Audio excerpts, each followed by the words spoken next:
Bem-vindos ao debate da exibição do Zine Gueto-Metragem.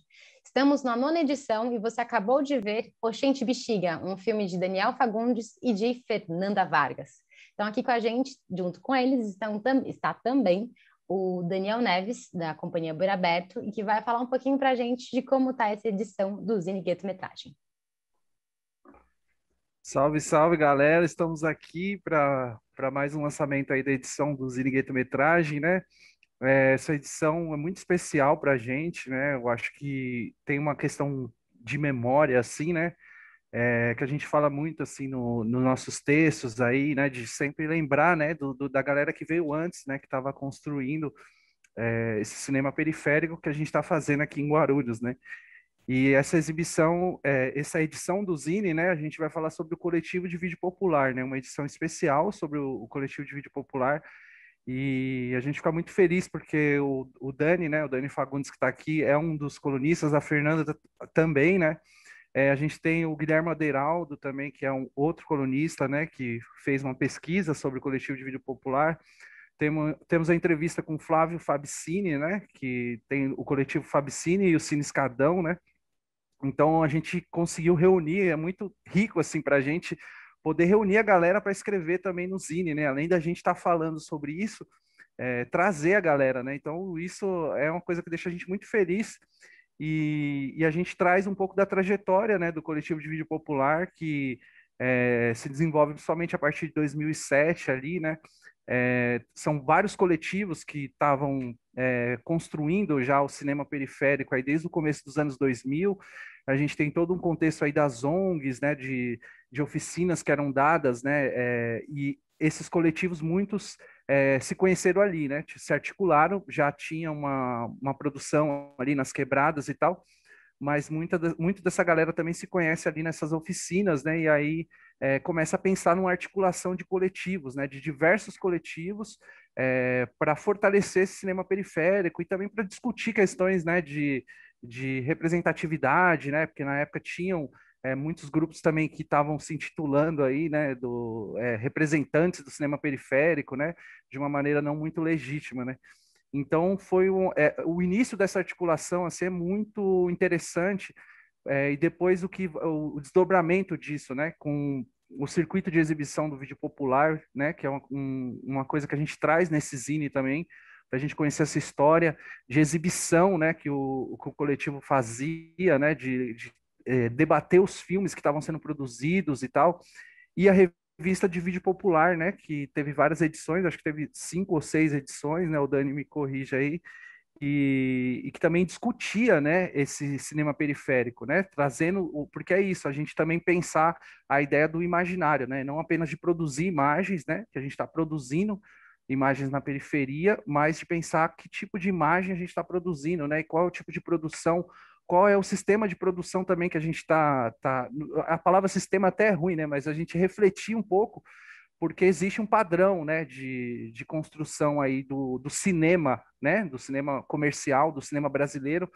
e inclusive o vídeo popular tem a ver com isso, né? Na época tinha muito essa discussão sobre se a gente é ou não cinema, né? E aí era uma coisa que tinha uma conotação, né, de às vezes uma coisa assim de a gente não cair numa armadilha, né, de pensar que essa linguagem que está sendo produzida na periferia ela ser algo que não fosse que fosse enquadrado de repente dentro de um sistema que a gente não está, né, que é o sistema de um cinema comercialzão aí, né.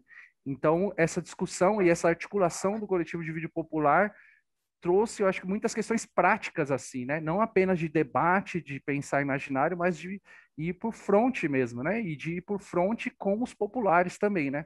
Produzir um vídeo que também chegasse nas pessoas que a gente quer que chegue, né? E não apenas, às vezes, a gente produzir filmes ali e ficar restrito a, sei lá, críticos de cinema e tudo isso, né? Então, o coletivo de vídeo popular ele é uma referência assim, né, de uma construção histórica que nunca acabou, né? Eu acho que deu uma diminuída, né, nessa articulação, mas nunca acabou. Então, eu acho que até esse Zine a gente traz também uma discussão para pensar também o futuro do coletivo de vídeo popular, continuidade, né, de como esses coletivos se articulam, se fortalecem, cobrem, porque tinha muita questão de cobrar política pública, e não apenas de cobrar cobrar no sentido assistencialista, né, de os caras darem para a gente lá recursos, né, para a gente fazer filmes, mas da gente também discutir que tipo de política pública que a gente quer, né, que represente também a diversidade que tem dos coletivos que se fazem dentro da periferia, né. Então, essa discussão para a gente é muito forte, né, porque a Companhia Boeira Aberta começa em 2014, né? Então é isso, mas a gente não, a gente está querendo lembrar que nós não é nós que começamos, né? Tinha a galera que começou antes, né? E que estava bem antes de nós produzindo, né? Inclusive o Violência que a gente traz nesse Zine, né? Que faz essa discussão e que é algo que o coletivo de vídeo popular também fazia, né? Acerca da ABVP, né? Que era a Associação Brasileira de Vídeo Popular, que vem dos anos 80, né? Ou seja, a galera também essa coisa de lembrar da galera que vem antes, né? De fortalecer, né? Tem um pessoal que tem uma trajetória aí, né? E o nosso Zine também traz isso, traz um pouco da ABVP, a gente faz uma discussão, fez uma pesquisa, né, do histórico da ABVP, que também, creio eu, por exemplo, que fui estudar cinema na faculdade e tal, não tive acesso, né? O cinema popular é o cinema novo, né? No máximo o cinema marginal, que são super importantes, mas a gente nem ouvia falar da BVP, né? E também dos coletivos, desses coletivos articulados, né? Então, esse Zine tem esse elemento muito forte, assim, para a gente pensar na memória do cinema periférico que está sendo construída já tem uma caminhada longa aí, né? E a gente está chegando e a gente está lembrando da galera que estava antes, que continua até agora, né? Essa galera que está participando aí do Zine, né? Inclusive, o Guilhermo tem um trabalho que ele fala um pouco na coluna, né? Mas que ele fez um livro, também uma pesquisa etnográfica, né? Com esses coletivos, que é muito interessante. É um livro, assim, referência para quem, eu acho que quiser conhecer melhor a trajetória, né? E para a gente pensar também a questão pedagógica, né? Porque o nosso Zine também traz muito isso, assim, do aprendizado, né? De você ler, entrar na discussão, aprender melhor, né? Principalmente a galera que está na periferia. Então, a gente fica muito ligado com esse cinema tradicionalzão, né? E eu acho que o cinema periférico, esses coletivos articulados, esses livros que foram produzidos, a revista de vídeo popular, tem muito a nos ensinar, né? E continua a nos ensinar e a gente tem essa pretensão de passar também para a galera, para a gente aprender sobre essa produção que está sendo feita na periferia. Então é isso aí, a edição 9 está lá no blog, é só entrar lá e aí conferir essa diversidade de textos aí, que é super marcante. Nossa, que lindeza, já estou ansioso para ver. Não é? Eu tive essa mesma impressão, ele foi falando, falei, gente, o negócio tá pesado, de mão que tá. Aproveitando essa fala, eu queria, antes de fazer as primeiras questões sobre o filme, né, que olhando para a trajetória de vocês, assim, né, Daniel e da Fernanda, assim, principalmente nesse momento, assim, que a gente começa a falar dessa memória, né, esse filme, achei um filme absolutamente doce, gente, não sei se foi pela condução da voz da Fernanda, né, que tem toda uma poética e tudo mais, mas achei um filme que tem ele pega em feridas muito pesadas, mas de uma forma muito doce, muito bonita, né, eu fiquei muito emocionada, assim, vendo o filme, então, eu queria saber de vocês, quando vocês fizeram esse filme, vocês já imaginavam onde ia chegar? Tipo, ou vocês partiram de uma hipótese? Na verdade, eu vou para a primeira questão já. Então, é isso. Eu falei que falando, não, gente, vou ouvir deles, vamos... então, o que eu queria saber de vocês é isso. Então, vocês partiram, porque logo no começo do filme, né, a Fernanda narra, né, sobre a relação de vocês com o Bexiga e tudo mais, mas essa narração, ela veio antes ou ela de fato o pontapé? Então, tipo, ok, o que tem nesse bairro? Porque quando eu vi o filme de vocês, gente, eu fiquei entendendo muita coisa que tem no Bexiga, muita, assim, que antes eu olhava e falava, gente, esse bairro, sabe quando parece que não ornava a memória que se tinha, que se falava, o Bexiga é um bairro italiano? Óbvio que não, né? É esse embranquecer que a gente vai falar mais um pouco. Então, eu queria ouvir de vocês. Vocês já imaginavam que encontrar tudo isso ou não? Você falando, eu fiquei pensando, né? Eu ia dar uma resposta que é o que eu acho, mas eu acho que antes dessa resposta, o filme nasce sobretudo de uma saudade, né? Então, o filme nasce dessa saudade que a gente não é migrante, né? A gente é nascido em São Paulo. Mas é muito curioso como quem é filho, ou às vezes neto de imigrante, de algum modo traz esses lugares de onde a pessoa às vezes nem foi, né? Eu já fui lá para a terra, para o Ceará, para a Bolívia, que são a terra dos meus pais. Mas nem sempre é necessário isso, né?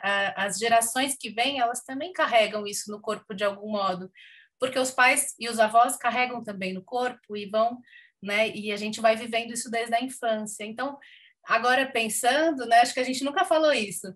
Acho que o filme nasce sobretudo de uma saudade. E aí eu acho que tanto, e você me disse também se concorda aqui, mas Sim. tanto uma pesquisa como um documentário, que também parte de uma pesquisa, eu acho que sempre parte de uma hipótese, né? É muito difícil ser confrontado, às vezes é muito gostoso viver, às vezes é mais tenso, né? Às vezes te coloca coisas que você não quer ver, às vezes te mostra que você também carrega seus estereótipos. Então, me mostrou também, então, que eu até escrevo no texto, né, que durante o filme, durante a pesquisa do filme, né, é tudo misturado, eu percebi, por exemplo, que eu tinha os meus estereótipos também, porque os Nordestes são muitos, né? São muitas classes sociais, né? Etnias, a gente tem questões de gênero, tudo vai cidades, topografias, temperaturas, sotaques, são muitos estados, muitas cidades, então é muito diverso, mas a verdade é que eu carregava o Nordeste, que era minha avó. Esse era o meu Nordeste, então por mais que eu tivesse conceitualmente, racionalmente, sabia que assim são muitos Nordestes, muitas vezes eu caí na escrita escrevendo sobre algo que era relativo a um Nordeste, que era um estereótipo criado a partir de uma memória afetiva, né? Então, eu acho que é isso, a gente... e aí tive que me deparar com... Poxa, eu também estou nessa desse estereótipo, eu também estou nessa armadilha, a gente também cai nessas armadilhas, e é normal, enfim, Faz parte. E é meio difícil aceitar, mas aí você olha e fala, pô, é isso mesmo, né? Aí vai. E eu acho que a beleza do filme também tem a ver com isso, sabe? Assim, eu que já fiz ficção e outras linguagens fílmicas e tal, mas o que eu piro mesmo, o que me toca é fazer documentário, acho que muito por isso, sabe? Porque esse mergulho é um mergulho no desconhecido, assim, por mais pesquisa que você tenha, por mais roteiro que você tenha, na hora que você pergunta e o outro abre a boca, é um outro universo, porque você não tem controle nenhum sobre o que o outro viveu, pensou e sobre o que ele vai te dizer, né? E muitas vezes você vai com essa hipótese muito pré-formada e ela te engessa, né? E a gente, por essa experiência, acho que vive muito esse lugar também de partir de uma pesquisa. No caso da Fê, teve uma coisa concreta da pesquisa acadêmica de mestrado, mas que já era algo, por exemplo, que eu vivencio também dentro da minha família, aquele poema do Antônio Braga, por exemplo, que ele fala no filme, no final, eu cresci ouvindo aquele poema. O Braga tinha uma banda com meu pai, e eles todos traziam essas referências muito vivas, né, desse Nordeste que a cidade de São Paulo tenta esconder, né? E é isso, a memória dos nossos avós, a memória das nossas relações familiares misturadas com tudo isso. E não à toa foi no Bexiga e naquele momento, né? A Fê fala assim, nós não somos imigrantes. E eu acho que não. Eu acho que naquele momento específico nós éramos imigrantes, porque a gente é nascido e criado aqui, onde a gente está hoje. Voltamos para a nossa quebrada, aqui na Zona Sul, região do Rio Bonito, Primavera, aqui no distrito do Grajaú, né? E essa Zona Sul aqui, em comparação com o Bexiga, é uma migração também. A gente foi morar numa região central onde a gente nunca tinha morado. A nossa vida, as nossas raízes, as nossas famílias também estavam todas aqui.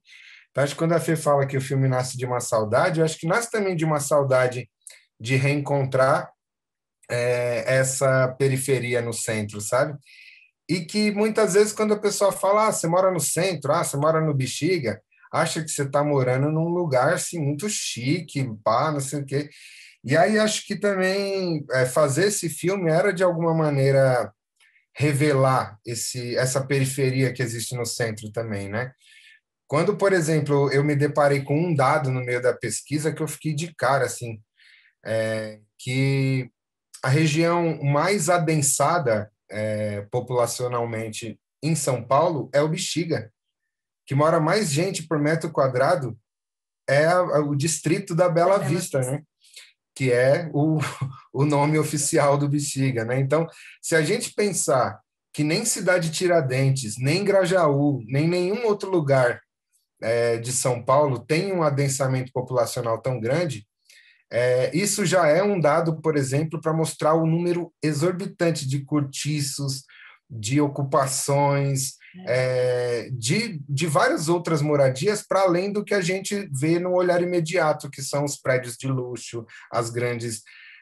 e é muito louco, né? Porque no Bexiga, especificamente, esse lugar dos cortiços é o porão. Então, a gente tem uma cidade vertical para cima e vertical para baixo. Esse adensamento também revela que não são só condomínios de luxo e que não são só grandes mansões e casarões, né? São também esses cortiços, essas ocupações, né? E essa cidade que é adensada para baixo também, ela é adensada na quantidade de moradores de rua, né? De gente embaixo dos viadutos, enfim, de uma moradia precária realmente perversa, assim, né? Que o Bexiga revela. E revela de um outro jeito, que não é o jeito da periferia daqui, né? Então, até estava conversando com a Thaís Taverna, que contribuiu com a gente na fotografia, que é, inclusive, filha de um dos grandes nomes lá do Bexiga, né? Que pensaram também muito sobre a memória do bairro, que é o Walter Taverna. E ela estava falando, nossa, Dani, precisei de vocês, né? Virem de outro lugar com esse olhar mais periférico para ver coisas sobre o bairro que eu nasci, que eu nunca tinha visto, né? Então, eu acho que é essa coisa também, né? Como a Fê falava antes aqui, a gente em conversa antes do play da live aqui, a gente tem essa coisa dos filtros, né? Que a gente tem na visão, e isso tem muito a ver com a nossa história, com a história individual de cada um, né? São filtros de cultura, de comportamento e de sociabilidade, marcada muito também pelos processos de desigualdade da sociedade como um todo, né? Mas é muito interessante o que você foi falando. Eu fui lembrando do Allenberg Quindins, que é um cearense lá do Cariri, que me disse alguma coisa que me chamou muita atenção, de como a topografia do lugar, a paisagem do lugar, ela marca a cultura desse lugar, né? E aí, falando da Bela Vista, na verdade, mais do Bexiga mesmo, se a gente vai ali na 13 de Maio, tem uma topografia que é muito interessante historicamente pensar, porque você tem um vale, né? Você tem um morro aqui, que hoje é a Rua 13 de Maio, e aqui no topo está Paulista. Aqui no topo estão os cafeiros em outra época, hoje em dia estão os prédios caros, as grandes empresas, né? Então você tem claro, pessoas que moram também investindo muita grana ali, pessoas muito ricas, e quando você vai descendo, essa paisagem vai mudando também. Só que quando ia descendo, antigamente, século XIX, você tinha um rio ali embaixo no vale, né? Então, e nesse rio, nessa área mais alagadiça, a gente tinha o quilombo, Saracura, era o rio Saracura. Então, a gente tinha um quilombo urbano ali, porque era a periferia da cidade, não era a cidade de São Paulo, era chácara, né? Era uma região suburbana. Então, ali estavam as pessoas mais pobres, estavam as pessoas muitas vezes doentes pela bexiga, né? Que não, na época foi uma doença também que alastrou também, então as pessoas tinham retiros ali naquela região, segundo alguns autores, que ficava por ali. E estava até antes ainda no aldeamento indígena que existia ali, né? Porque se o rio chama Saracura e a encosta toda chama Saracura, Saracura é uma palavra tupi-guarani, né? Com certeza a gente teve também um povo indígena ali que, como o próprio Cazé Ngatu fala, né?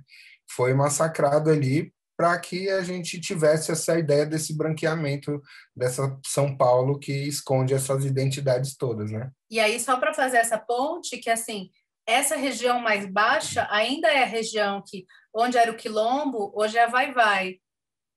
É o remanescente, né, do Quilombo, a escola de samba. E hoje em dia a gente tem também, é nessa parte de baixo onde você vai ter mais cortiços também. Então é como se a história fosse essa continuidade. A gente ainda isso tem algo ali que ainda existe, que é uma permanência lá de trás, né?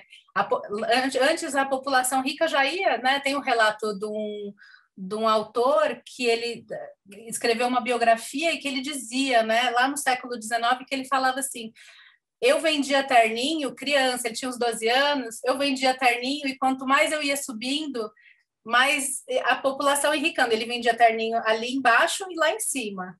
E aos poucos a família foi enriquecendo e foi mudando. E ele fala, quanto a gente vai subindo, a gente também vai subindo financeiramente. Quer dizer que a gente está em outra condição, né? E isso diz também da população até hoje, né? Muito doido. Sim, eu acho genial essa fala, olhar para a cidade, olhar isso que fala no filme, que a gente já falou, não lembro mais se a gente falou antes, a gente já falou aqui na live, né? Mas que a vibe desse embranquecimento, né?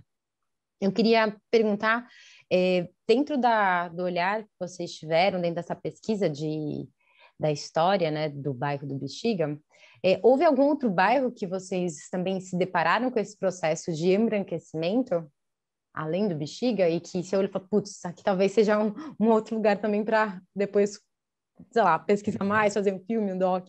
Teve alguma coisa assim? Posso começar? Pode. Porque, assim, essa pesquisa inicialmente, ela partiu de uma vontade que eu tinha há muitos anos de fazer essa pesquisa sobre a memória nordestina na cidade de São Paulo, de pensar, por quê? Com a mãe cearense, né? A avó cearense também, imigrante, e com o pai boliviano, eu olhava para a cidade, eu não reconhecia, né? Como primeira paulista, não reconhecia essas memórias. E sempre me chamou muita atenção esse tema, né? De querer entender o porquê aquele monumento, o porquê o nome da rua, o porquê, né, o museu. E nada ali identificava a memória não só da minha família, mas de muitos outros, né? Muitas pessoas que vieram principalmente do Nordeste, aí eu vinha, né? Porque a Bolívia tem uma outra história. Então eu ficava muito intrigada com isso, né? Então eu acho que eu lembro que no início da pesquisa a gente estava lá, então o nosso olhar estava atento para os caminhos do Bexiga e os caminhos que a gente fazia ali naqueles trechos. Então isso já chamou muita atenção lá. Mas eu tenho a impressão que se a gente estivesse em muitos outros lugares da cidade de São Paulo, porque era aí um pouco isso, não, vou fazer do Bexiga, a gente está aqui, e eu quero fazer onde a gente está, aquela coisa de onde os pés pisam, sabe? Eu até posso fazer de outro lugar e pode ser muito interessante, né? Mas eu queria fazer onde os meus pés estão, e os meus pés hoje estão aqui no Bexiga. Então, a decisão foi um pouco essa, porque a minha imagem era que, assim, gente, eu podia fazer de tantos lugares, né? A pesquisa do mestrado, assim, eu ficava pensando, porque a população nordestina, enfim, trabalhadora, ela está por São Paulo toda, né? E é claro, a gente não sabia de antemão muitas coisas que a gente sabe, né? Então, hoje, do Bexiga, no final do documentário, a gente sabia outras coisas que a gente nem imaginava. O que a gente enxergava ali, caminhando, era que a gente tinha os sotaques, a gente escutava, a cadeira na rua às vezes, a gente tinha algumas coisas ali que chamavam a nossa atenção. A gente tinha 2 ônibus que iam para o Nordeste semanalmente, né? Então, de uma rua do Bexiga, a gente tinha as casas do norte, os restaurantes. Então, tudo isso chamava a nossa atenção para entender o que é esse Nordeste que tem aqui, de onde que é, de quem que é, né? O que está dizendo para a gente? Então, ali estava comunicando ali com a gente já aquele espaço, de algum modo, né? Com os nossos filtros, né? Com os nossos olhares. Sim. E tem uma coisa interessante também, que é assim, né? Eu passei a maior parte da minha vida na Piraporinha, na Zona Sul. E ali E eu vi muito dessas cenas também, né? Desse ônibus que partia, vira e mexe. Tinha um Itapemirim, né? Que é clássico em várias quebradas, assim, essa sedezinha de ônibus clandestino, né? Que fazia muito desses percursos. Tanto que uma das imagens do filme não foi gravada lá, né? Aliás, mais de uma, né? Não foi gravada no Bexiga. A intervenção do poema do Nibrizante é na laje da Cooperifa, que é lá na Piraporinha também. Porque o poema do Ni fala muito dessa cidade que vai massacrando o povo nordestino e vai meio que tirando a sua identidade, te obrigando a ser invisível, né? Te colocando num lugar de invisibilidade, que ele mesmo fala no poema, né? E que era muito importante para a gente. Ele estava lá, e fazia sentido também levar ele para o Bexiga só para ele recitar isso, né? E o próprio Lirinha também foi gravado no Campo Limpo. Então, tipo, foram cenários, essas intervenções poéticas, a gente um pouco desligou ela desses cenários. Porque, de alguma maneira, é um pouco isso que você falou, né? A gente vê essas marcas desse embranquecimento, e não só do embranquecimento em si, que diz respeito muito a uma questão de fenótipo mesmo, né? Mas a gente vê também que acontece um processo de xenofobia muito grande na cidade, né? Mesmo as pessoas brancas nas periferias, sendo nordestinas, elas sofrem várias questões por conta do seu sotaque, por conta da cabeça chata, por conta de várias outras questões que estão marcadas, que carregam no corpo, que carregam na fala, que carregam nos hábitos culturais, né? No que se come, no que se gosta de comer, em cada uma dessas histórias, né? Tanto que a gente, concordando com o nosso amigo Guilherme, né, Deraldo, parceiro, a gente sempre costuma dizer que periferia é corpo, né? A periferia tá na gente, né? Para além da onde a gente esteja, né? Porque ela tá na nossa cultura, né? Tá nas coisas que a gente carrega como patrimônio imaterial, né? Então, onde a gente vai, essa cultura vai com a gente também. Então, acompanhar o ônibus, acompanhar esse nosso retorno também nesse lugar onde os nossos antepassados viveram, moraram, e essa realidade do ônibus, do clandestino, de tudo isso, são histórias que estão no nosso radar, né? As nossas famílias contam isso, então, à medida em que você retoma isso, você vai recolando um pouco desses cacos da memória, né? E é muito interessante a gente pensar também que até o próprio... A gente sabe que tem esse embranquecimento histórico, né? Enfim, no Brasil todo e em São Paulo, na cidade de São Paulo, na cidade de Guarulhos, a gente estava falando sobre um pouquinho antes de iniciar a gravação, a gente estava... Não sei se podia falar a gravação. Vai, Fê, fala só. Um pouquinho antes de iniciar, a gente estava falando sobre a memória de Guarulhos também, né? Os monumentos, os espaços de memória. E além desse embranquecimento histórico que a gente tem, e que já foi oficial, que já teve secretaria da colonização, já teve, enfim, não sei se era exatamente secretaria, mas já teve instâncias específicas com esse propósito também, o próprio termo nordestino é uma invenção também, né? Então, é uma invenção que também a gente se apropria dela e recria, e a cultura recria, né? Luiz Gonzaga recria, e assim vai. Mas essa ideia, ela foi criada, e ela foi criada em oposição a um Sudeste, né? É um Sudeste que era alguns Sudestes também, né? Que é São Paulo, é Rio, que é como se criasse aquilo para se dizer uma superioridade, né, se colocar uma superioridade. Tanto que na época, não sei se vocês lembram, mas na minha infância eu ouvia muita gente falar baiano, né? E no Rio se falava Paraíba, pejorativamente, né? E era mais comum que hoje. E hoje a gente viu, né? Teve em TV o Big Brother, né? O caso da Juliette, enfim, muita gente viu e tudo mais, que é uma menina branca, paraibana, de uma área urbana, né? que disse, eu sofro esses preconceitos, que teve sua língua, seu jeito de falar corrigido, né? Suas palavras, não pode falar isso, tem que falar aquilo. Então, quer dizer, o que existia antes foi atualizado, mas ainda existe, né? De algum modo, e não só para a classe trabalhadora, porque a gente sabe que quem mais sofreu foi a classe trabalhadora, né? Enfim.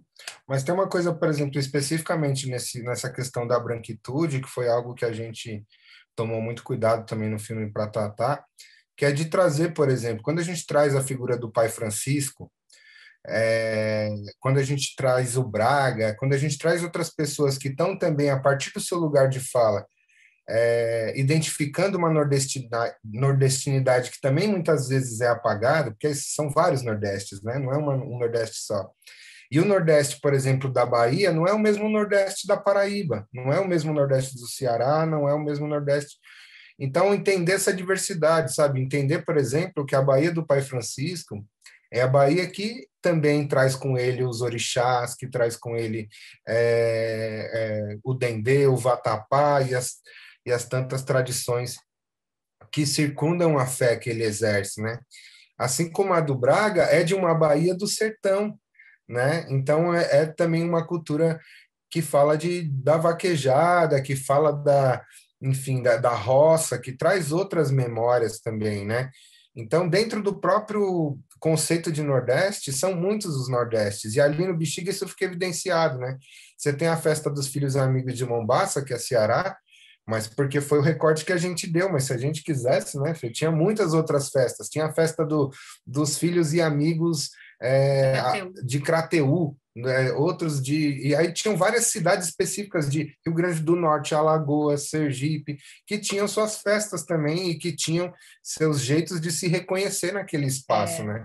Como nas periferias de todos os outros lugares de São Paulo, a gente também vê, né, essa coisa de uma tradição negro-indígena que sobrevive através dessas pessoas que trazem o seu forró, que trazem a sua comida, que trazem o seu jeito de ser, que muitas vezes é soterrado, né?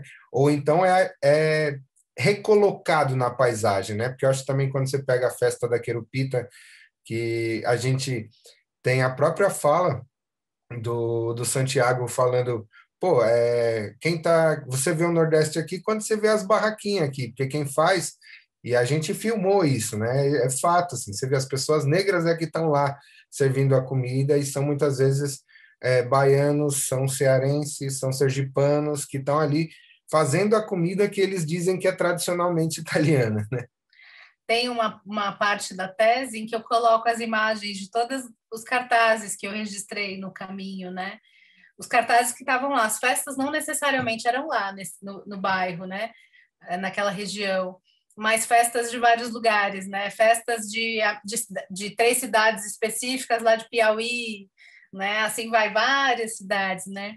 E na Querupita, uma coisa que também não entrou no filme, mas que foi, assim, para mim foi muito forte, foi um dia, a Querupita à noite, ela enche, assim, é uma festa, assim, é uma fila para andar na rua, assim, é muita gente, né? De dia é mais tranquilo, mas à noite ferve. E aí tem uma parte que a rua fecha e acabou a festa oficial, né? Aí aqui segue a rua. E as barraquinhas seguem também. Então, o pessoal do bairro ali da região aproveita e vende alguma coisa, né? Uhum. E tinha uma barraquinha de baião de 2 e de fruta com chocolate, né?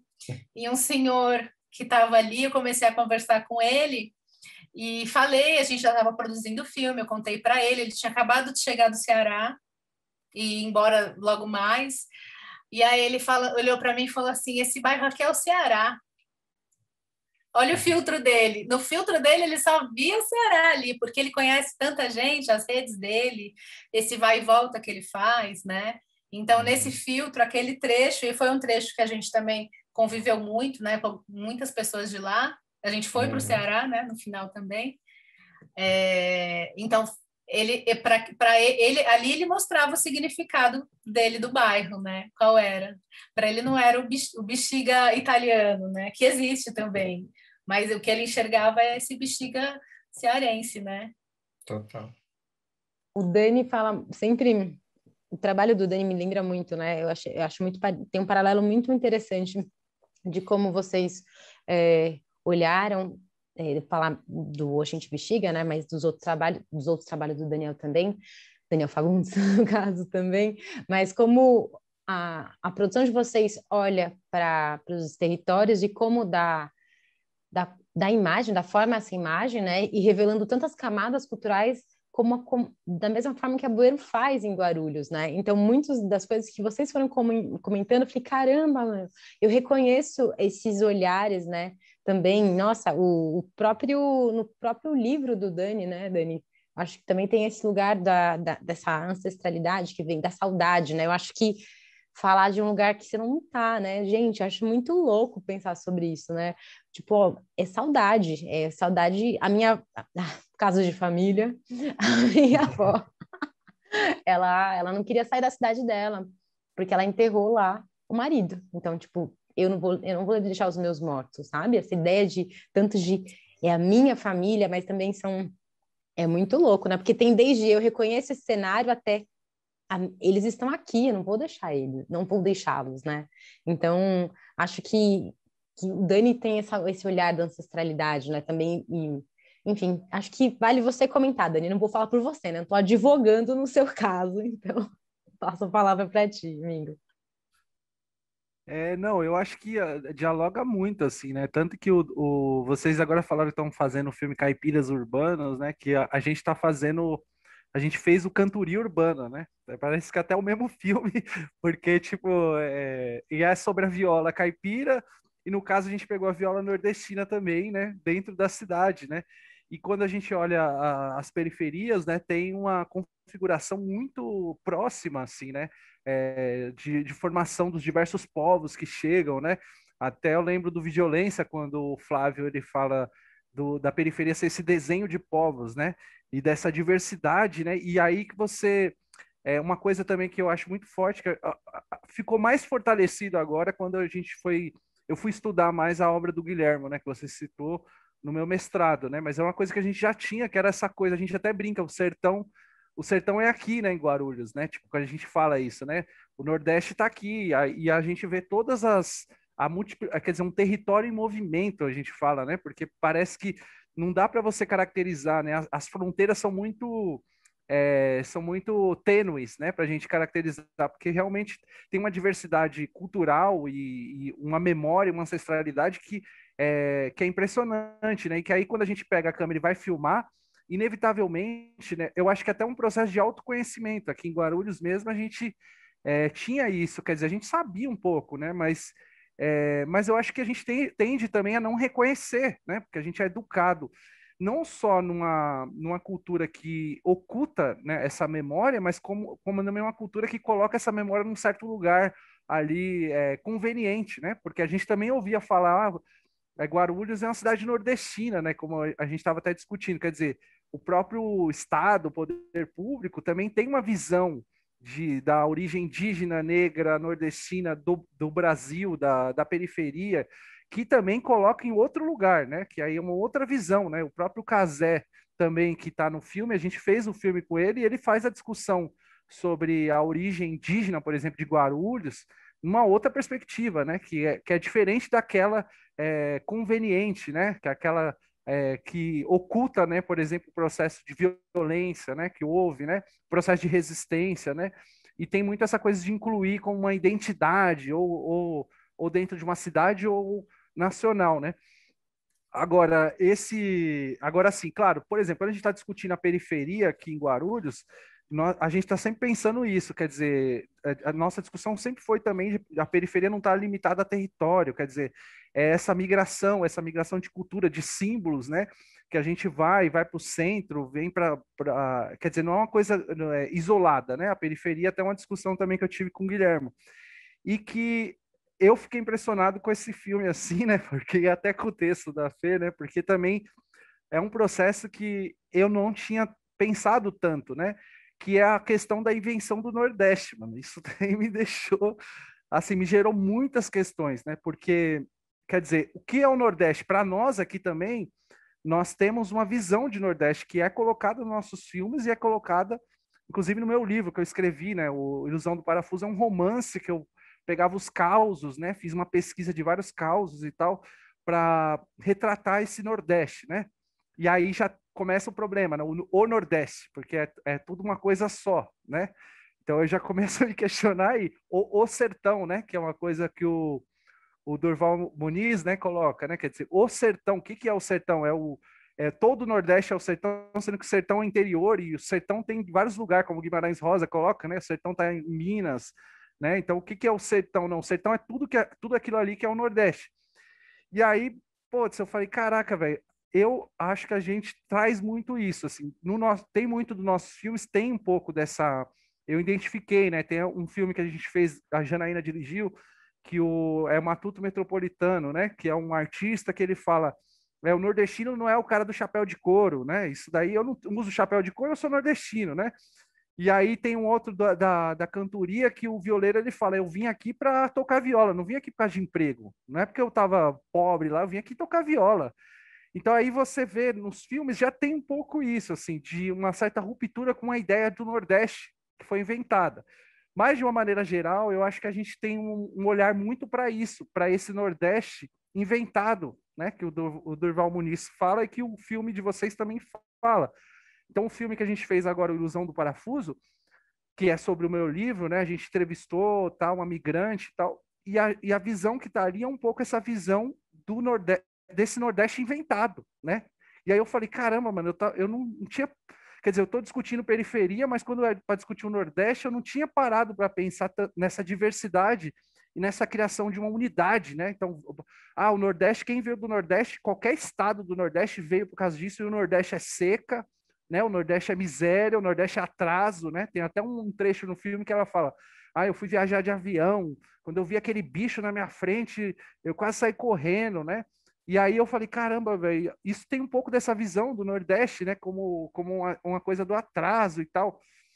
E aí eu fiquei me questionando sobre isso, né? Até que ponto também, porque a minha leitura do Nordeste é Graciliano Ramos, é Glauber Rocha, é Jorge Amado, é os nordestinos que também eu conheço aqui, né, no bairro. Então, quer dizer, tem toda uma construção aí que eu não tinha me aprofundado tanto, né? E que esse filme trouxe, né? E até uma coisa que eu queria colocar também para vocês sobre isso, porque eu vejo assim, nesse argumento de que o Nordeste foi inventado, que de fato, né, existe uma visão da elite, né, da elite do atraso, que tinha interesse em inventar esse Nordeste, né? Mas, por outro lado, tem a visão das pessoas que são migrantes, né? E muitas dessas pessoas que eu fui depois, eu fui discutir com elas, né? Eu falava, pô, mas, mano, você já viu o livro Invenção do Nordeste? Comecei a discutir, né? E algumas pessoas me falavam, não, mas o Nordeste é seca mesmo, não é porque foi inventado, é porque é seca, né? E aí eu fiquei me questionando sobre isso, quer dizer, eu entendi, eu acho uma visão muito, uma reflexão muito interessante, para que eu estou pensando isso agora, para pensar a diversidade do Nordeste. Mas também eu fiquei pensando até que ponto essa invenção do Nordeste não é só da elite, quer dizer, da gente pensar também a cultura do Nordeste e esse imaginário apenas como se uma elite criou um imaginário e aí passou para a população e aí todo mundo aderiu e aí ficou essa visão, né? E aí eu pensei, como que eu dialogo também, perguntando para vocês também, como que tem pensar esse diálogo com as pessoas que são nordestinas, que não são da elite, e que tem essa visão do Nordeste, que às vezes, com certeza, absorveu, né, essa invenção, mas por outro lado também não, né? Porque também eu acho que é um outro estereótipo a gente achar que as pessoas simplesmente absorveram aquela invenção e aí elas passam a reproduzir, quando às vezes me parece que a cultura também é criada não só pela elite, né? Como ele coloca lá o Graciliano Ramos, por exemplo, que ele faz uma crítica, quer dizer, ele também vai criar esse imaginário e tal, mas por outro lado, ele vai absorver, mas ele está criando também, né? Assim como o cordel, assim como a viola. E eu vejo que aí eu fiquei nessa discussão pensando, pô, mas até que ponto eu vou questionar, por exemplo, o nordestino que me fale, por exemplo, que o Nordeste é a seca. Ele fala, não, o Nordeste é isso, é a seca, é esse atraso mesmo, né? E aí eu vou falar, não, mas isso foi inventado pela elite, que eu entendo que foi inventado, mas eu acho que às vezes eu comecei a entrar nesse conflito, né? De como pensar, não querer impor também para essas pessoas uma nova visão e tal. Então é um questionamento que eu faço para vocês que eu achei muito interessante, assim, que para mim desconstruiu várias coisas, assim, e que eu acho que para mim, para pensar o Nordeste agora é uma coisa bem interessante, assim. Mas sabe o que eu acho, Dani? Eu acho que, acima de tudo, mano, mais do que saber se é ou se não é uma invenção e para quem é essa invenção, e de que lugar a pessoa olha para perceber se é ou não uma invenção, se é ou não uma verdade, é entender a complexidade das coisas. É porque a gente muitas vezes se nega a esse complexo, né? Que é assim, não, ou é ou não é. Não, e se for é e também não é? Porque eu acho que é as duas coisas, tá ligado? Porque depende muito também de, primeiro, para quem a gente pergunta. E essa diversidade, por exemplo, uma coisa que eu me esforço muito, mano, desde que eu comecei a trabalhar com cinema, e principalmente com documentário, é ouvir múltiplas vozes, mano. E ouvir múltiplas vozes de diferentes contextos. Porque, por exemplo, eu sou, e eu trouxe para o filme também, para o Oxente, essa periferia, que é o Nordeste que o Braga traz. Mas você reparou que o poema que o Braga traz dialoga muito com o pensamento do Durval? E ele também, um sujeito periférico, passou a maior parte da vida aqui no Grajaú. Então, quando ele fala, eu não vim aqui para falar de fome, nem de gente que se arrasta por esse sertão afora, para o modo de conseguir um pedacinho de pão, ele está falando já naquela época que ele não aceita esse lugar de subalternidade. E ele também era periférico. Mas se a gente perguntar para alguma outra pessoa, XY, um porteiro, uma outra pessoa, ela também vai falar isso, entendeu? Que não, o Nordeste lá é seca mesmo, é só pobreza, só gente não sei o quê.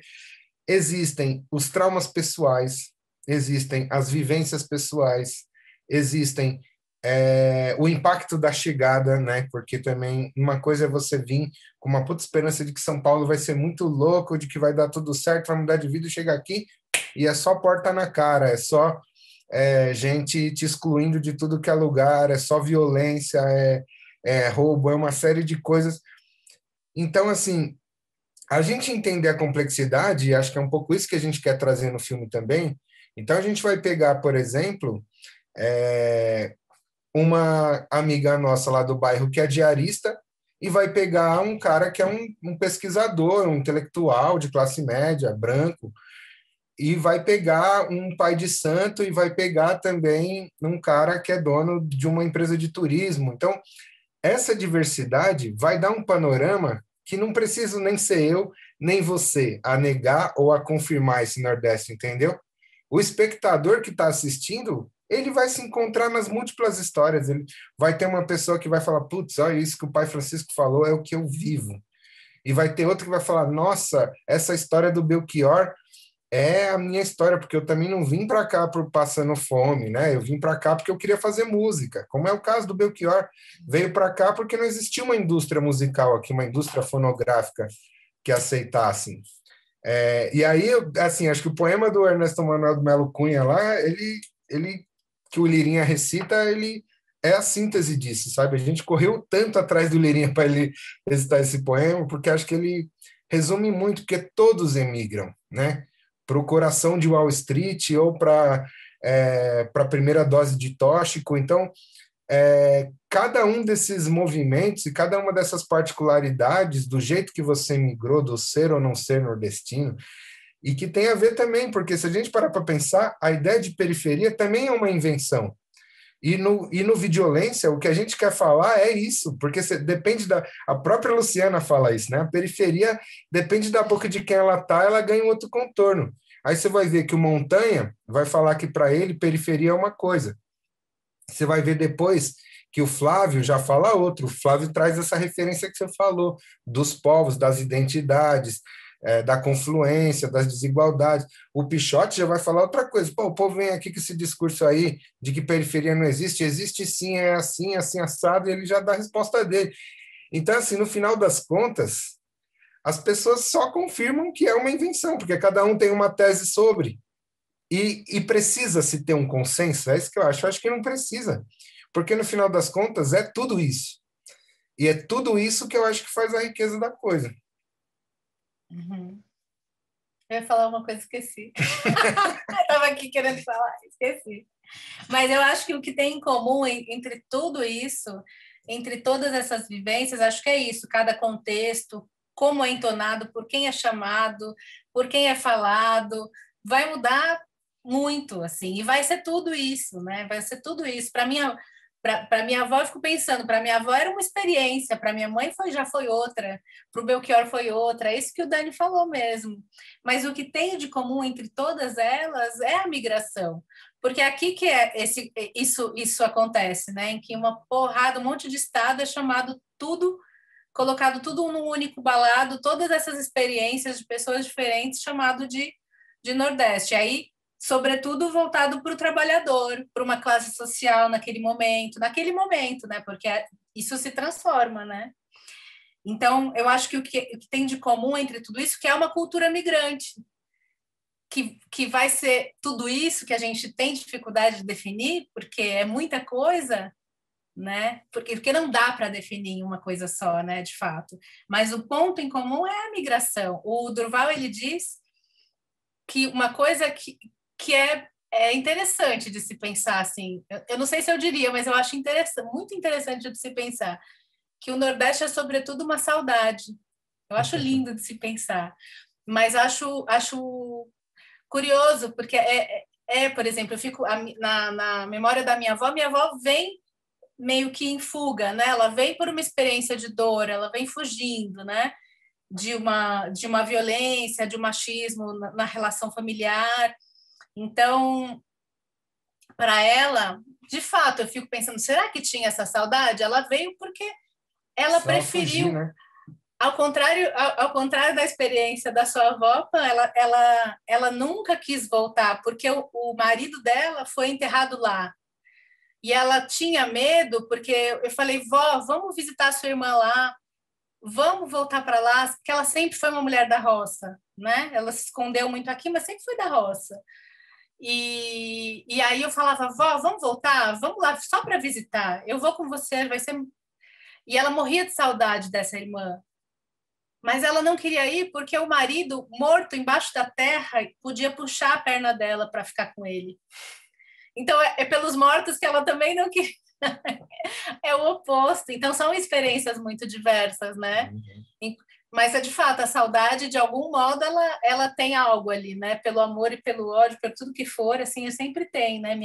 Minha família sempre foi de imigrante, meu pai boliviano, e é um corpo, eu lembro da dona Cícera, que está no filme, né? Que ela viajou eram 3 gerações, a mãe, a filha e a avó, digamos assim, eram as 3 gerações viajando. A mais velha morando lá no Ceará e as 2 morando em São Paulo. E a Cícera morando no meio, morando no caminho. Porque ela queria estar com a mãe, ela ama aquela cidade, né? Que tem o São Gonçalo, né? Que tem o São Gonçalo, a Banquinha. É um sítio, na verdade, lá em Mombaça, né? Uma área mais rural. Ela ama aquele lugar, as festas, a gente estava lá no São Gonçalo com ela, mas a família não quer mais, não quer estar lá. As filhas, o marido. Então, ela vive lá e cá. Ela vive que nem o seu Toninho, que é o dono lá, né, que é do ônibus, da agência, não do ônibus, mas da agência. Ele mora no ônibus praticamente, né? Então, ela também mora nessa estrada, nesse caminho, né? Porque ela mora lá e cá. Ela tá aqui, mas ela tá ligando para a mãe dela, tá indo 3 em 3 meses. Lá, né? Então, eu acho que isso, de algum modo, sendo uma pessoa que volta ou não, sendo uma pessoa que tem uma saudade mais gostosa ou não, né? Ou mais dura, esse eu acho talvez seja o ponto em comum, talvez, né? Eu estou aqui usando uma hipótese, uma coisa aqui. Eu queria perguntar uma coisa que vocês estavam falando, gente. Como que esse filme reverberou para as pessoas mais velhas, assim, depois nas exibições, sabe? Porque eu fico pensando que, nossa, como que é, né? Enfim, como que rolou isso? Ai, gente, na exibição, né? A exibição que foi cortada pela pandemia. A gente tinha planos de exibir tanto no Bexiga, em mais de um lugar, pensando que são muitas regiões também no Bexiga, como a gente queria muito exibir lá em Mombaça também, Sobral, que a gente também passou por lá, mas a gente não conseguiu, porque foi quando iniciou a pandemia. Então, a gente enviou o link dos vídeos, algumas pessoas conseguiram ver, mas também algumas pessoas têm mais dificuldade com a internet ou não têm tanto acesso. Então, não foram todos que viram ainda. A gente ainda vai fazer, a gente espera conseguir, tá bem, tá com saúde, e que todos também que participaram possam ver até lá, né, até isso tudo acabar e a gente poder circular de verdade com tranquilidade, né? Até porque tem uma coisa, né, que a nossa tradição sempre foi mesmo de exibir no escadão, na rua, nas escolas, no cineclube, e exibir de modo geral, né, assim, nos festivais também, onde a gente tivesse possibilidade de levar o filme, né? E isso acabou restringindo um pouco, até porque, assim, principalmente as pessoas mais velhas são as que mais têm dificuldade, às vezes, com as coisas da internet, né? Ainda mais porque o primeiro festival onde a gente lançou foi no Festival de Cinema de Caruaru, né? Festival Internacional. E aí a gente mandava para as pessoas justamente a metodologia deles, que era pelo site da Cardume, que não era muito intuitivo, então foi uma novela, assim, mas muita gente conseguiu assistir também. Mesmo dentro do festival, a gente teve uma visualização muito boa, assim, tinham quase 100 pessoas assistindo o filme até os últimos dias do festival. Então, foi uma janela super legal, assim, a gente fez um bate-papo dentro do festival, né, e tal, e a gente teve retorno de pessoas mais velhas que participaram do filme, né? O próprio Braga, com a família dele, assistiu e gostou muito, deu um retorno super positivo.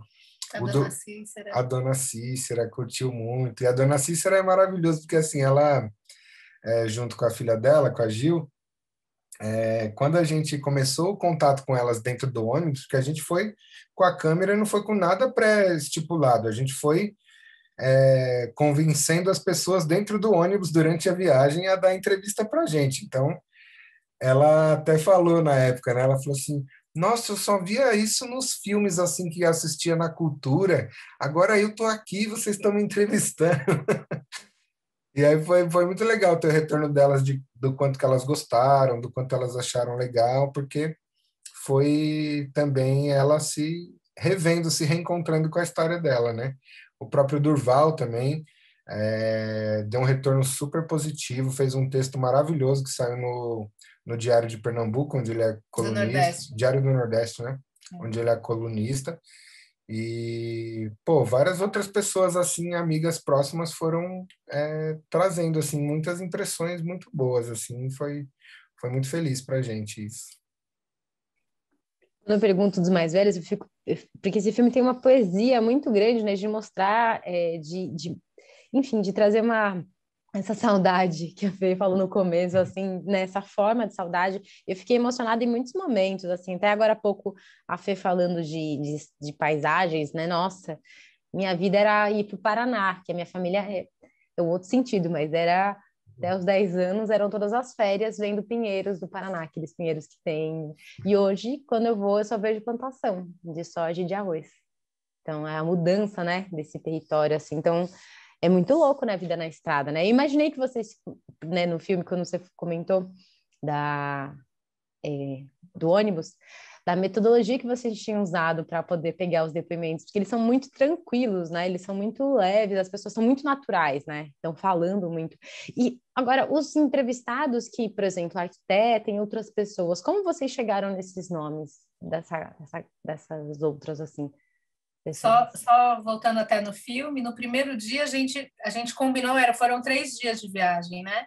No primeiro dia a gente combinou de não filmar, né? Porque era a ideia, mas a gente estava com equipamento, a gente filmou paisagem, né? Na janela, geral, a fala do Toninho, né? Fazendo a abertura ali, recebendo as pessoas, mas a gente não entrevistou ninguém, porque era um pouco para as pessoas se habituarem com a gente também, porque, querendo ou não, a gente estava ali com um monte de equipamento, pessoas... Aqui até, na verdade, até me perguntam, você tem família lá e tudo mais, mas acho que o equipamento traz essa diferença, né? E no final a gente foi mais bem acolhido do que a gente esperava, assim, eu pelo menos, né? Esperava que tivesse alguma, não. Teve uma pessoa que no final até conversou muito com a gente, no final não quis que isso fosse para o documentário, mas no mais, assim, a gente foi super bem acolhida, assim, pelas pessoas do ônibus, né? E acho que a gente foi trazendo muitas pessoas também, dentro de duas estratégias, assim, acho que uma era essa, né, de muito estar junto nos processos, né, então tinha festa da Casa Mestre Ananias no bairro, a gente ia mesmo, a gente já ia antes como frequentador, porque a gente adorava, né, ia nas festas juninas que ele fazia, e aí ir para filmar foi um outro processo, mas também foi isso, foi de, mesmo no bairro, como lá em Sobral, como lá em Mombaça, a gente foi muito fazendo um processo que eu acho que já é quase uma metodologia nossa, assim, que é de, primeiro, viver com as pessoas, né, minimamente, para que elas conheçam, para que elas se habituem, para que elas saibam um pouco quem a gente é, né, porque é muito fácil a gente também chegar e querer saber várias histórias, a vida, as coisas dos outros, só que a gente também não fala quem é a gente, de onde a gente veio, o que a gente quer, né, então até assim, deixar isso em pratos limpos para todo mundo é um processo que eu acho que é importante, assim, e aí as coisas foram acontecendo de uma maneira muito maluca, assim, né? Eu acho que teve um processo que talvez tenha sido mais de produção, que foi mais complicado, foi com Lirinha, porque a gente ficou, manda e-mail, conversa, um amigo que tem um contato e manda não sei o quê. A gente só foi conseguir entrevistar ele de fato para ele fazer o poema. A gente tinha encontrado ele uma vez aqui no Sesc Bom Bom Retiro. Retiro. Ele tinha ido ver o mesmo show que a gente foi, para você ter ideia, que é dessa nova geração da música pernambucana, que é maravilhosa, que é o Almério, né? Aí a gente foi no show do Almério e ele foi também como público, assim, né? E a gente se encontrou e falou, aí a gente colou nele e falou, pô, Lirinha, não sei se você lembra de mim, eu já tinha encontrado ele algumas vezes na Cooperifa, então a gente está fazendo um documentário, assim, aí explica, tal, vai. E isso demorou um processo, assim, a gente já estava desistindo de ter ele no filme quando a gente ficou sabendo que ia ter justamente uma fala dele na mostra da Cooperifa. E aí eu falei assim, mano, falei com o André, que é parceiro, falei, mano, vamos com câmera e vamos já com áudio, que se ele der uma escapada lá, nós grava ele. E aí foi dito e feito, foi perfeito, assim, porque aí ele lembrou e falou, pô, eu recebi um e-mail, mas, cara, uma correria, eu acabei não conseguindo responder. Aí eu falei, não, beleza, mas você pode agora? Ele falou, não, bora, vamos aí gravou. E aí todo esse processo também no bairro, né?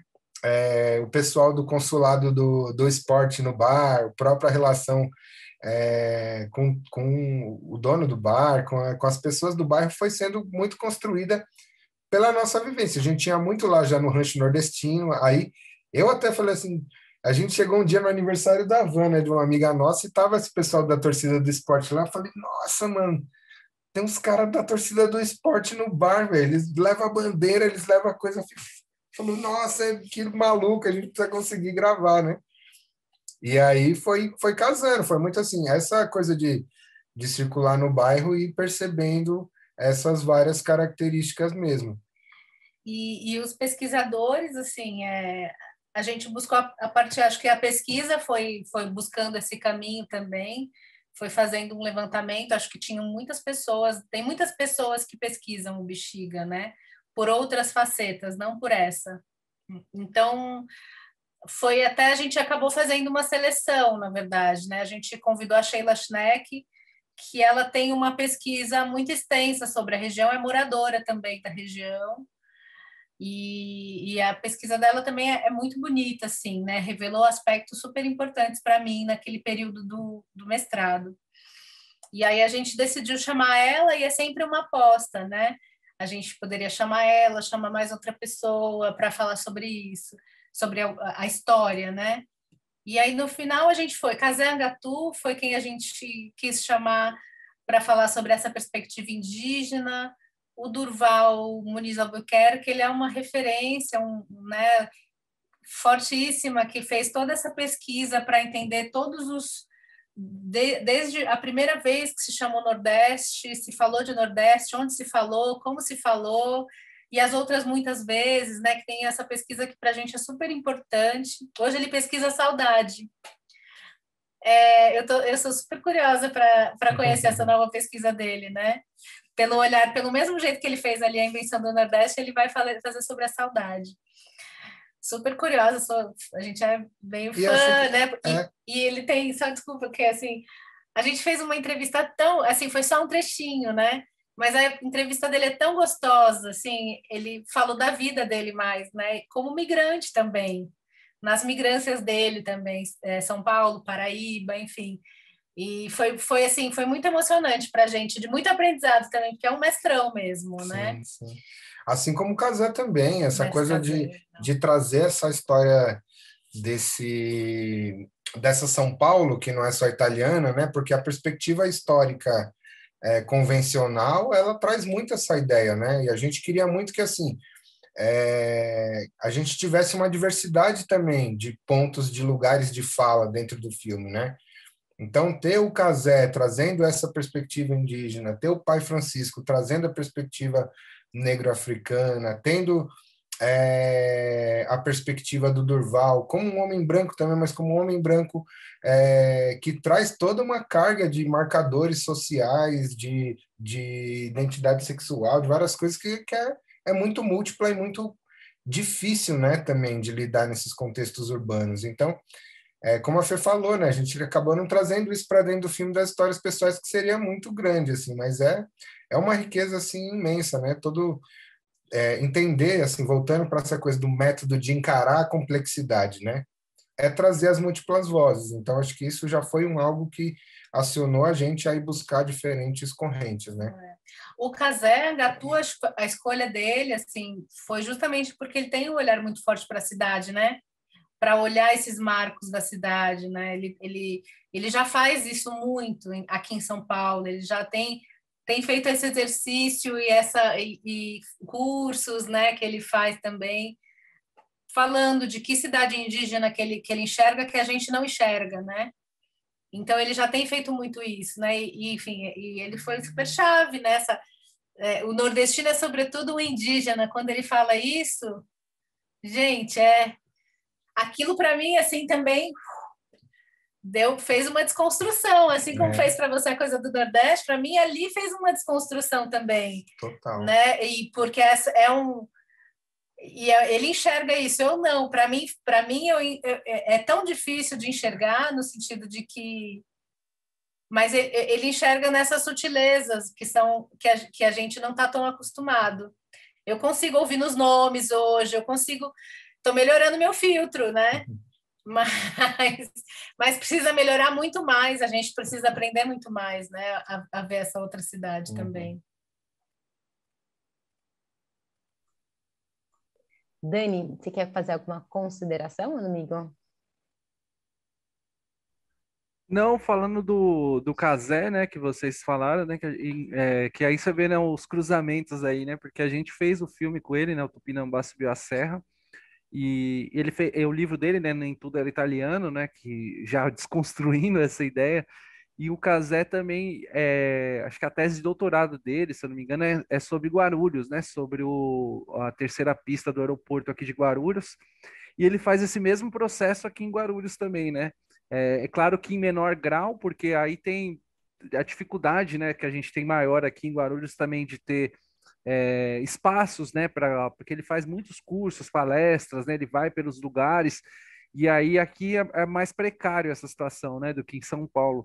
Mas ele também já fez alguns cursos aqui, né, inclusive no filme que a gente foi fazer sobre ele, ele faz uma discussão sobre a igreja, né, que a gente estava até comentando antes aqui, né, a ancestralidade negra, né, que é apagada aqui em Guarulhos, né, e a questão indígena e nordestina também, né. E aí até no filme que a gente fez, a gente nem quis abordar muito isso em relação a Guarulhos, né, porque tinha um discurso muito forte em São Paulo, né, no caso dele, né, e o filme foi gravado em São Paulo e tudo. E aí tem a discussão que ele faz lá do Nordeste e em relação ao indígena também, né? Porque quem é o indígena, né? A gente tem uma visão também, indígena é um povo só, que tem uma cultura só, que é a mesma cultura que há 500 anos é a mesma coisa, né? E a gente traz um cara que é doutor, né? Pela FAO USP, né? Ou seja, já quebra todo um estereótipo, né? Do que seria o indígena, que discute com o antropólogo e ao mesmo tempo está discutindo com a raiz ali, né, da cultura dele, né? E essa coisa do que é ser indígena hoje, porque também isso é um argumento muito utilizado, né, para justamente oprimir cada vez mais, né, os direitos dos povos indígenas, né? Falar, não, o cara não é mais índio, tá vendo? Ele tá usando o computador, ele escreve livro, né? Olha só, então ele não é mais índio, ele quer, né, a civilização, entre aspas, né? E aí tem toda uma desconstrução que ele faz, né, da própria figura dele enquanto indígena, que o filme que a gente fez, né, que a gente buscou trazer isso, inclusive colocando ali imagens, né, do Cazé, por exemplo, fazendo rituais indígenas no meio de São Paulo, né? E aí a gente dialogando com outras pessoas, né, fazendo toda essa movimentação que aí rompe com aquela ideia também, né? De, não, porque faz isso não é indígena. Não, é indígena sim, né? E aí é muito louco esse diálogo, né? Porque o Cazé é um mestre, né? Pra gente também, assim, para entender Guarulhos, entender a origem indígena, né? E desconstruir, né? Esses estereótipos que a gente tem, né? E é Então uma coisa muito doida, né, Dani? Que você estava falando também anteriormente dessa parada de como o Nordeste também é visto só nesse lugar de precariedade, né, de abandono e tal. E o Cazé também fala muito disso, da perspectiva do indígena, né, de que o indígena ele pode ser várias coisas. É o cara que está na universidade, é o cara que está no centro urbano, é o cara que está circulando também, né? E aí eu fico pensando, uma coisa que tem me tocado muito nos últimos tempos é pensar justamente assim, quem tem direito à modernidade, né, mano? Porque existe a minha impressão é de que assim, tudo está construído para que só uma elite branca tenha o direito à modernidade. Parece que assim, o ser moderno, o estar incluído num futuro, até numa perspectiva de futuro, de modernidade possível, parece que é algo que se quer só para uma determinada casta, enquanto todas as outras têm que se manter ali no seu lugar quase que folclórico para alimentar um certo imaginário que não condiz mais com a realidade, né? E aí eu acho que a nossa função, acho que principalmente pensando nessa lógica do vídeo popular, que cada vez mais eu vejo como a gente tem se fortalecido também do ponto de vista de narrativa, né, mano? É trazer esse lado B da história, sabe? Até a gente estava conversando outro dia, eu e o Guilherme, a gente falando disso, né? Que os nossos filmes tratam de vingança, né, mano? Os nossos filmes tratam de uma vingança histórica. É a gente pegar essas histórias mal contadas, essas mentiras que se tornaram verdade e, de alguma forma, reposicionar isso no cenário, né? Reposicionar as nossas perspectivas, reposicionar as nossas identidades no cenário, as nossas vontades, para que a gente tenha aí sim, acho que essa possibilidade de futuro, né, mano? Porque já nos tolhiram o passado, nos massacram no presente e querem também nos impedir de ter um futuro digno, né?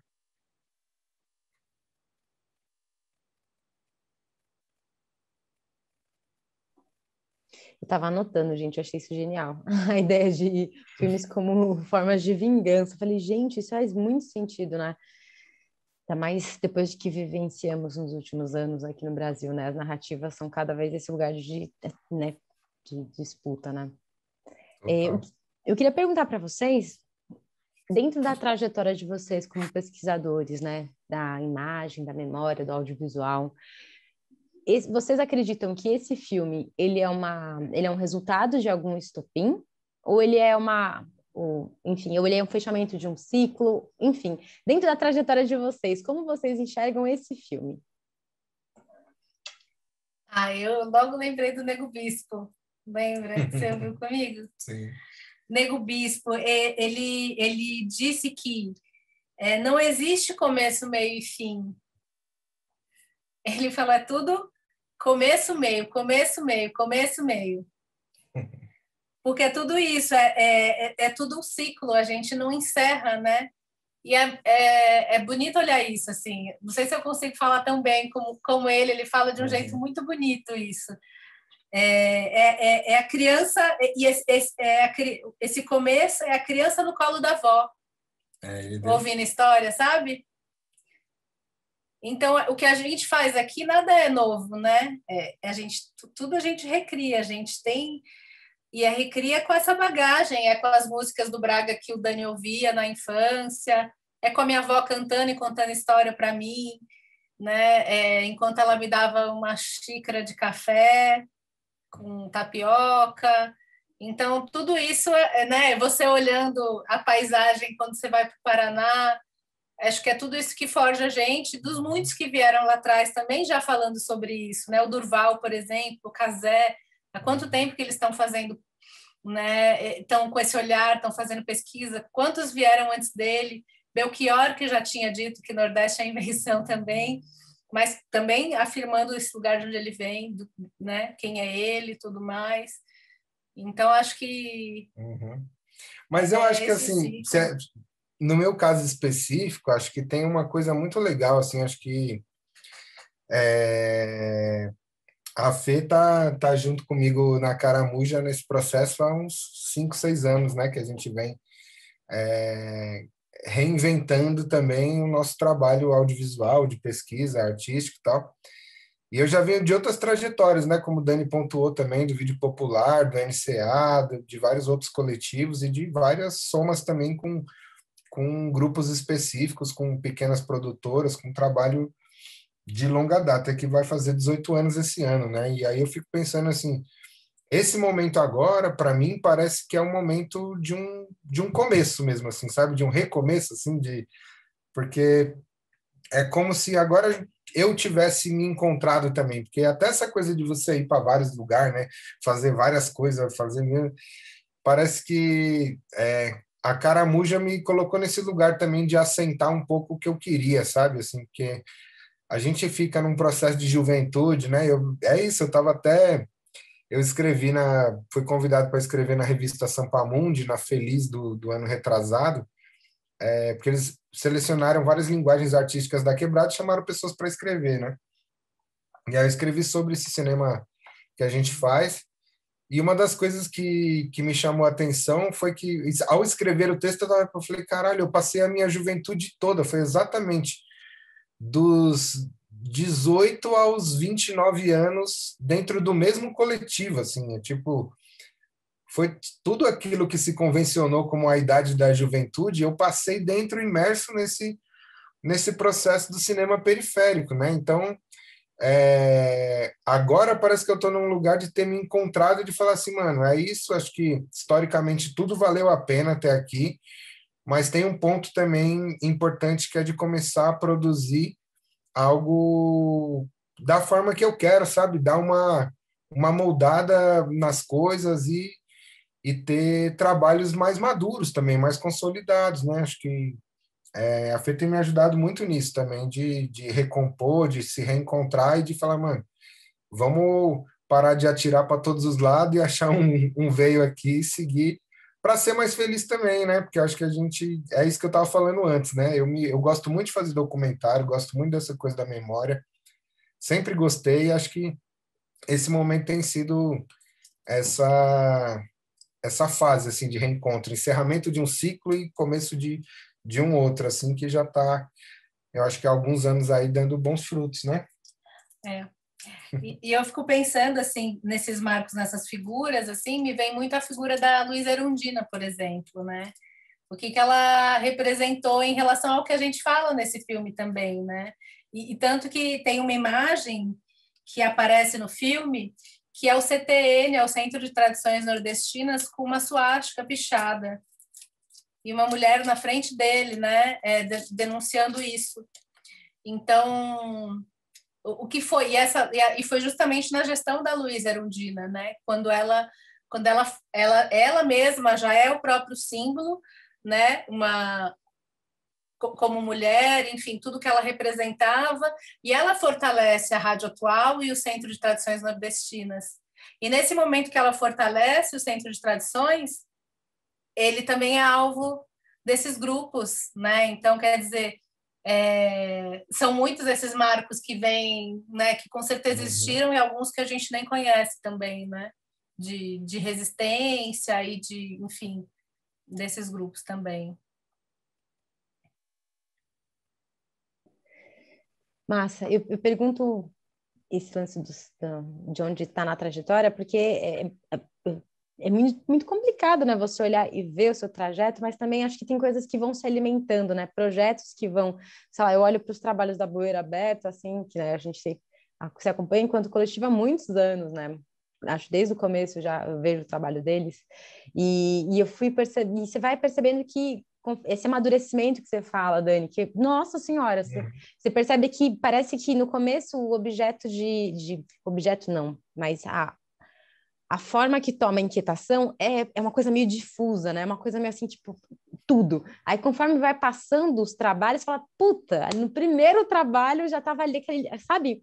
Se você parasse para olhar no centro, já estava ali, né? Um desejo sobre o que falar, né? E aí parece que a gente vai... DNA, né? a gente vai perseguindo esse desejo, às vezes, pela forma, né? Uma fotografia que se repete, um elemento que se repete, ou pela temática, né? Então, eu acho isso genial, assim, de o artista falar, caramba, eu sou o fruto do meu tempo, né? Mas esse meu tempo eu sou o filtro desse meu tempo, né? Então, como que eu vou construindo isso, né? E Total. como vai dialogando com o público, né? É, e nas exibições antes da pandemia, né? Quando haviam exibições, porque não sei como vocês comentaram, eu vi que que o filme de vocês estava em vários festivais, né? Mas os outros trabalhos da Caramujo, assim, dentro das relações entre exibição e público, né? Vocês conseguiram manter alguma coisa com o público nesse período agora da pandemia? Como que rolou? Porque, né? Então, os trabalhos anteriores, sim, né? Mas também é isso, né? Eu falo também que ele está num momento da trajetória muito particular, e acho que de um recomeço também, muito porque também as nossas estratégias mudaram muito, né? O Dani, que conhece um pouco aí a correria do NCA, sabe que a gente era muito avesso a esse universo dos festivais, né? Primeiro porque é isso, né? Para eles o filme tem que ser datado, para eles o filme tem que ser de um jeito, tem que estar num formato, tem que estar não sei o quê. Então, assim, ao longo da história do NCA, a gente foi chamado para muitas coisas assim para exibir nossos filmes, mas a gente muito pouco se inscreveu em festivais, né? E agora eu estou fazendo o exercício contrário, né? Tipo assim, focando nessa coisa dos festivais, né? Já desde que a gente começou com a história da Caramujo, a gente tem tentado também levar a produção para esse outro espaço que eu nunca tinha ido, assim. Tanto que é isso, estão aprendendo agora. O Dani até uma época estava me ensinando aí, me dando os toques do CPB, como tirar essas coisas, porque há 18 anos fazendo o filme e agora que é a primeira vez que eu tiro um CPB de um filme, sabe? Tipo, essas coisas que a gente se nega, se nega, se nega, e uma hora fala assim, mano, tá bom, vai, eu vou ter que fazer essa porcaria. Mas também porque eu acho que isso também é um dado de amadurecimento, sabe? Falar assim, agora eu acho que eu estou pronto para lidar com certas neurose que eu tive ao longo da vida e com certas barreiras, porque é isso, né? Eu tenho histórias, por exemplo, particulares de ir exibir meu filme no festival internacional de curta-metragem e da galera olhando de cara feia, sabe? Assim, tipo, quem é esses moleque de chinelo aqui na sessão, sabe? Quem é esses moleque? Então, assim, eu lembro de uma senhora fazendo uma fala clássica, assim, esse lugar tá muito mal frequentado, assim, é isso, era a gente entrando no Cine Sesc, na Augusta, era a gente no Teatro Municipal exibindo filme, então, para os caras aquilo era um absurdo, o que esses moleques estão fazendo aqui, né? Então, a gente aprendeu a pegar uma birra desse espaço, né? E agora que eu tô também mastigando novamente isso, entendendo que não, mano, eu tenho que incomodar nesses lugares também. Porque, de certa forma, eu posso dizer que isso também atrasou muito a minha carreira, sabe? Como cineasta, e acho que, como o Dani falou, né, a gente tinha uma dificuldade muito grande até de usar esse nome cineasta, porque o cinema em si, né, pelo nome, vem dessa ideia de que é um produto da película, né? A gente gravava com câmeras baratas digitais, né? Era também uma forma de se posicionar politicamente e dizer assim, não, nós com um celular, com essas câmeras baratas que vocês nos jogaram, esse lixo tecnológico aí, a gente está fazendo filmes melhores que vocês com toda essa parafernália e toda essa estrutura, sabe? Era uma maneira de se posicionar também, né? Mas é importante também, a gente vai vendo também quantas coisas nos foram roubadas nesse processo, né? e a gente tá nesse processo também, tá nos festivais, é a gente também dar uma visibilidade e chegar em públicos que também poderiam gostar do que a gente produz e que muitas vezes nem sabiam que a gente existia, né? Porque é o nosso público prioritário e continua sendo também, mas agora é isso, a gente está abrindo essa perspectiva para outros lugares. É o público do Escadão, foi o público dos cineclubes, do nosso circuito sempre, né? Então, da produção da Caramuja para cá, todos os filmes que a gente fez, a gente foi exibir nos lugares, né? Então, eu e a Fê, o primeiro trabalho que a gente fez junto foi em Pernambuco, no finalzinho do NCA, começo da Caramuja, a gente se encontrou por lá e a gente fez o Das Rosas que Falo, que é um curta que inclusive tem a Graça Nascimento, que o Dan estava lembrando que tá no filme também do nosso camarada, que foi a última sessão de vocês, né? Petrônio, né? Petrônio Lorena. E aí, de lá para cá, assim, a gente veio, a gente fez a Primeira Boca, a Primeira Casa, e fomos para Tietê, fomos para as comunidades exibir e tal. Exibimos no Cachoeira, com um encontro com todas as comunidades batuqueiras. Então, esse processo ainda do corpo a corpo ainda é o que é o mais bacana, né? Mas depois disso a gente se pegou aí, né? A gente pegou para fazer 3 longas ao mesmo tempo, né? Depois do filme do Batuque, né? Que foi o Caipiras Urbanos, que é um projeto meu que vem lá da época do NCA, já tem mais de 11 anos. Tanto que eu lembro na época que o Dani fez o Cantoria Urbana, eu falei assim, caralho, velho, olha lá, que massa, como a gente está sintonizado, né? Que legal que... Mas o Dani já fez o dele e eu tô com 10 anos atrás e não fiz essa... Então, agarramos nesse filme, agarramos no Olhar de Edith, que o Dani até também somou na edição, que tá lindíssimo, que a gente tá com o filme pronto também, já pronto aí, mandamos para alguns festivais. Vamos começar aí a parte de exibição dele também, mas nesse momento está sendo tudo online, né? A partir desses 3 trabalhos aí, eu espero que, assim, o Caipiras, que ainda vai ser mais para o final do ano, talvez a gente consiga fazer presencialmente, né? Temos fé aí que vamos estar todo mundo vacinado para aglomerar de novo. Nossa, sim, todo mundo virando jacaré, por favor, para a gente poder estar junto. Bom, estamos chegando aqui já no finalzinho da nossa conversa. Queria passar a palavra novamente para o Dani e para a Fê, para as considerações finais, e aí eu deixo contigo, Dani, a palavra final. De novo, Fernanda e Dani, considerações finais. Sem nem o que dizer, não. Bater no coração, aquele negócio que vier. É muito bom falar do filme, é muito gostoso, né, fazer essa troca, né, porque a gente fala do filme, mas é sempre uma troca, porque é algo que é uma experiência que vocês falaram também, vocês também têm, né, então é sempre muito bom, eu sempre aprendo, é muito engraçado, né, eu sempre aprendo coisas novas dessa prosa, assim, sabe? Sempre, nossa, faço uma reflexão nova. A gente estava aqui no intervalo aqui falando sobre isso. Então, agradeço muitíssimo vocês, assim, muito bom estar aqui. Admiro aí os trabalhos que vocês fazem. E, bom, é isso aí. Obrigada, gente. Gente, satisfação, né? Sempre é uma satisfação tá aqui somando no Corre da Buê, no Cineclube Incinerante, que já está se formando aí como esse espaço há um bom tempo aí já também de exibição da nossa produção e da produção guarulhense tão potente aí também. Então, agradecer o espaço e dar alguns recados. Queria dizer que amanhã a gente vai estar exibindo alguns filmes num evento de lançamento da Videoteca Popular, que é esse outro projeto que a gente herdou da época do NCA e que agora a Caramuja está tocando também, junto com outros parceiros. A gente vai exibir o Dentro da Minha Pele, do Tony Venturi, vai exibir o Quilombo da Memória, que é um filme do Saloma Salomão da época da BVP. Então, fazer um encontro aí das gerações mais antigas do nosso cinema brasileiro, desse cinema engajado, e também lançar a plataforma, o nosso stream aí com vários filmes, inclusive com filmes da Bueiro aí, e de vários outros coletivos de São Paulo, do Brasil. Vai ser uma satisfação aí. Quem puder chegar, quiser, será bem chegado. E aí eu queria, sei lá, se o Dani for falar alguma coisa, vocês ainda antes, eu queria terminar com a poesia aqui, se puder.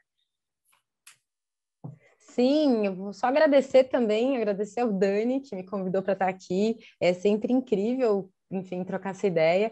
Agradecer a vocês, a Dani e a Fê, por terem topado. Gente, é muito louco como as coisas acontecem, né? 4 anos depois da gente exibir Videolência, a gente está aqui conversando. Enfim, acho que só agradecer, só posso agradecer pela troca e pelo aprendizado, assim, tamo junto, obrigado, e passo a palavra para o Dani, vamos lá. Eu vou, antes da poesia aí, né, que o Dani aí, né, o Dani é poeta também, né, mano, a gente tá tudo na escrita aí também, né, e, mano, achei, mano, assim, esse filme, realmente, eu tinha visto, né, quando saiu no festival e tal, foi, assim, um aprendizado para uma continuidade, acho que eu tô sempre nessa pesquisa, né, sobre o Nordeste, e foi um filme que eu vi, assim, como eu falei, me abriu vários horizontes, assim, né, e a gente está aqui também, eu acho um marco, assim, para a gente discutir o vídeo popular, trazer essa ideia do cinema periférico, né, essas perspectivas, e o Dani é referência aí também para a gente, já não é de hoje, a gente exibiu Videolência em 2014 aqui, o das Rosas que Falo também a gente exibiu, acho que foi 2015, depois exibiu Videolência de novo, né? Então, até uma saudade para a gente se encontrar aí depois desse período pandêmico. E também eu estou no processo agora, né, de fazendo o meu projeto de doutorado, que é justamente sobre a obra também trazendo o NCA, e eu já até falando que eu estou indo para o Caramuja, porque eu quero falar do Oxente Bexiga nesse projeto, e do Caipiras Urbanos também, porque eu acho que tem tudo a ver com o que eu estou pesquisando, né? Então, um processo que eu estou fazendo também na universidade de fazer essa pesquisa sobre a trajetória, né? Então, admiração total aí. E da hora podendo contar com vocês, não só exibindo o filme, estando aqui no debate, mas escrevendo para o Zine, né, mano? Isso pra gente é maravilhoso, assim, essa troca, né? A gente tá discutindo, produzindo teorias sobre o que a gente está fazendo, né? Lançando debate, né? Então, isso é essencial. Massa Total, mano. demais. A única tristeza é que a gente não pode ter aquele momento da breja depois da exibição, né? Mas a gente vai guardar tudo isso aí para descontar logo mais. E sim, mano, fico feliz demais também de você estar no doutorado aí, porque a gente tem que invadir também. Assim como a gente está reaprendendo a invadir os festivais, a gente também tem que aprender a retomar esse espaço também na academia, porque nesses lugares está sendo produzida uma memória, está sendo produzido um conhecimento sobre nosso povo também, e muitas vezes o nosso povo está lá como assunto e não está lá como pessoa, para contrapor, para debater, para negar, para aceitar, para assimilar. Então, eu acho que a gente precisa também estar nesses lugares.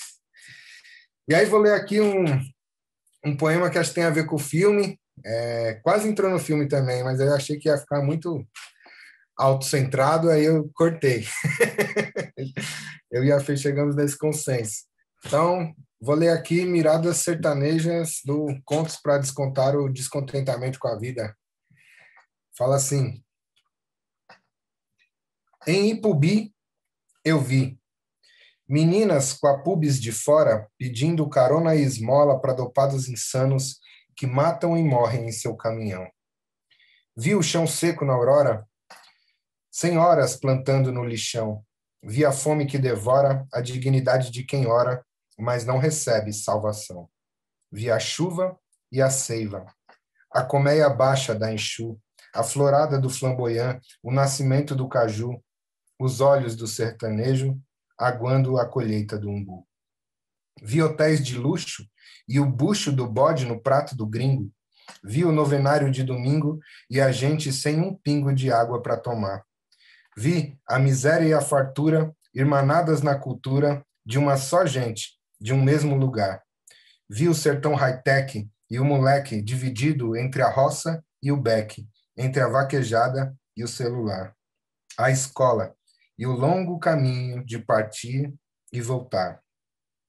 Vi cisternas e outros sistemas colhendo umidades impossíveis Cursos de rios desviados jorrando sonhos invisíveis, vi o que não tinha para ver, e os políticos felizes de doer com o sucesso do esquema. Vi sanfoneiras de 5 anos, a memória viva de Gonzagão, a força bruta de lamparinas que nunca conseguiram ser lampião, a ausência de outros planos. Vi o povo junto e vi também a solidão. Eu vi. E hoje sei que Belchior tinha razão. Nordeste nunca houve. Nordeste é uma ficção. Principalmente para o imaginário insólito do sulista que de vista só conhece a ilusão. Eu vi e sei que é muito mais do que minhas retinas puderam captar. Sertão é um polígono de vários lados, onde nem seca nem inundação podem se ver em separado.